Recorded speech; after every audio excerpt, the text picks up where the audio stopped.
Oke, ya selamat pagi Pak Teguh. Selamat pagi. Eh, Terima kasih sebetulnya yang mau saya tanyakan ini kan eh, kemarin update dari EMP dari Pak Teguh itu saya lihat Pak Teguh udah mulai belanja banyak, Hmm. udah banyak banget mungkin ya. Kalau dengan analisa sebelumnya IHSG rapuh lah gitu bisa dibilang rapuh. Nah, eh, saya mau menanyakan eh, karena saat ini sama sih saya juga menyisakan cash sekitar 15 sampai 20%.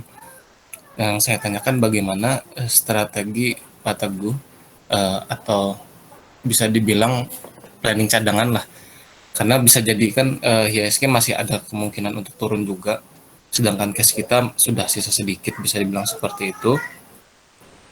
Saya khawatirkan kalau ternyata di LKQ1 2021 nanti itu ternyata masih banyak emiten yang merugi gitu. Karena bisa dibilang sekarang pandemi pun belum selesai dan hampir di semua sektor juga belum bisa beroperasi atau belum bisa pulih 100% seperti sebelumnya juga itu. Hmm. Gitu sih Pak. Terima kasih. Ya oke, saya jawab ya. Sebenarnya betul, apa namanya, saya sendiri juga menganggap bahwa kinerja emiten di kuartal 1 2021 ini secara umum ya, jadi perusahaan apapun, dari sektor apapun itu belum tentu akan pulih, belum tentu akan pulih. Tadi saya bilang bahwa kita akan masuk lagi ke saham-saham consumer good, gudang garam, Unilever kalau laba dia naik. Kenapa kita belum masuk sampai hari ini ke saham-saham tersebut? Karena kita masih belum yakin apakah labanya akan naik atau lanjut turun.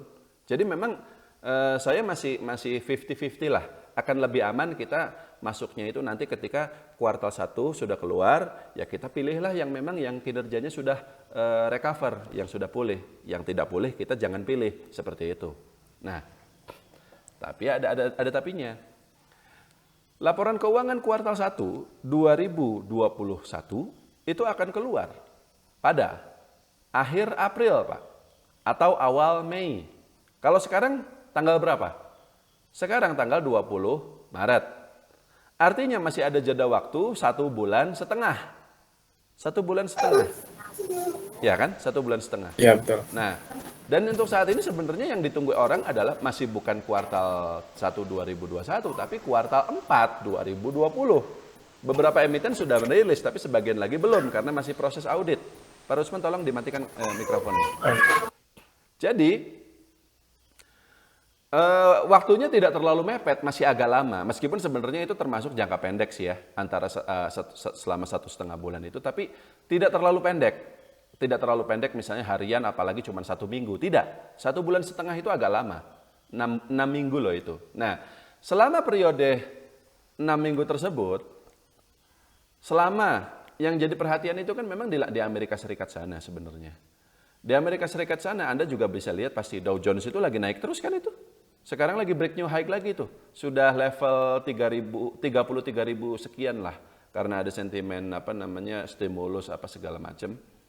Nah, jadi dalam waktu 1 bulan setengah itu, selama tidak ada ancaman dari eksternal bahwa IHSG akan turun, bahwa Dow Jones bursa global akan turun, kemudian di dalam negeri juga development dari pandemi itu sendiri tambah ke sini memang saya lihat tambah positif.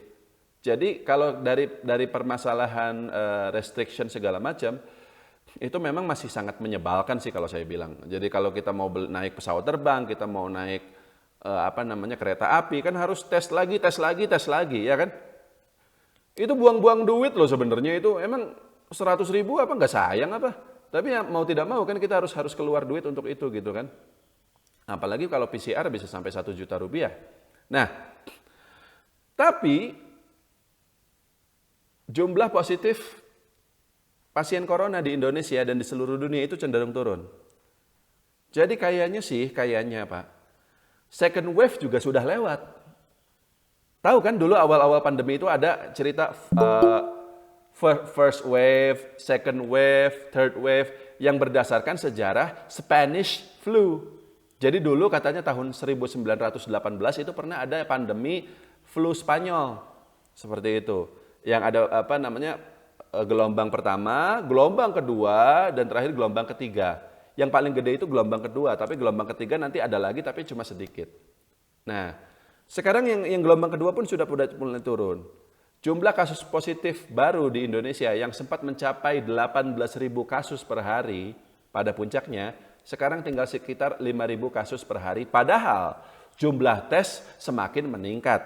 Saya sendiri pun kalau saya hitung-hitung kayaknya udah 10 kali itu dites antigen segala macam itu. Karena saya sering bepergian seperti itu. Alhamdulillah selalu negatif. Nah, tapi maksudnya jumlah tesnya semakin banyak, tapi jumlah positifnya semakin sedikit. Berarti kan memang bukan karena tesnya dikurangi, tapi memang jumlah positifnya sudah berkurang sekarang. Ada kemungkinan orang-orang yang meskipun dia belum menerima vaksin, tapi sudah membentuk kekebalan sendiri gitu. Dia udah kebal sendiri terhadap virus corona itu. Kemudian ya vaksinasi juga terus kan lanjutkan seperti itu.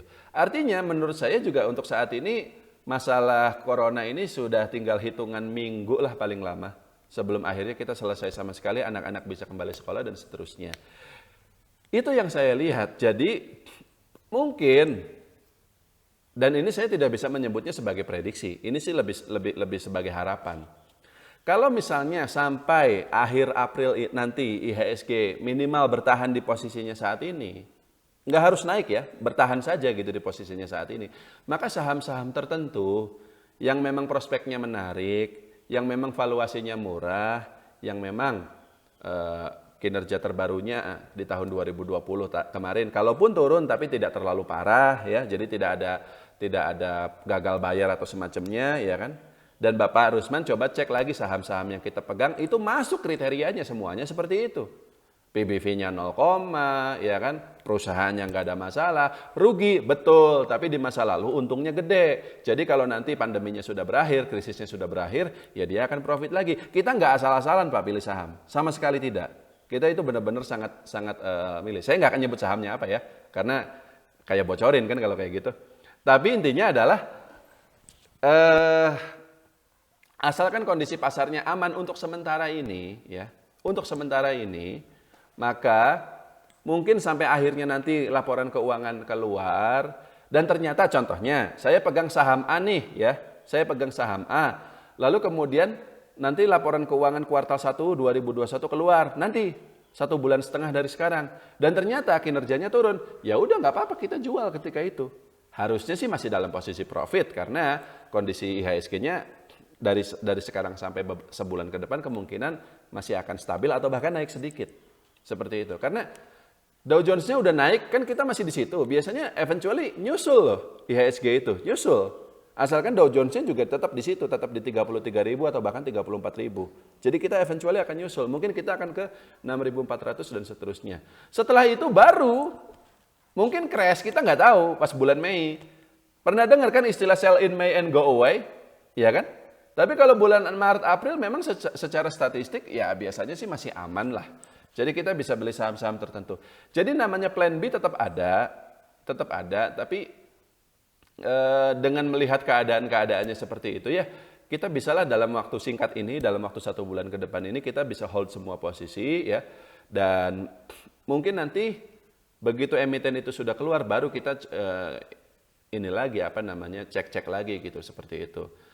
Harusnya harapan saya sih dari saat ini saya pegang 9 saham, dari 9 saham yang saat ini saya pegang ya minimal 6 atau 7 lah kinerja kuartal 1 2021-nya itu sesuai harapan. Kinerjanya labanya naik.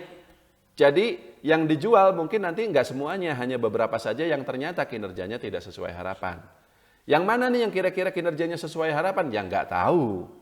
Itu akan dibuktikan nanti di kuartal 1. Tapi dari 9 saham yang kita pegang semuanya prospeknya menurut kami cukup cerah.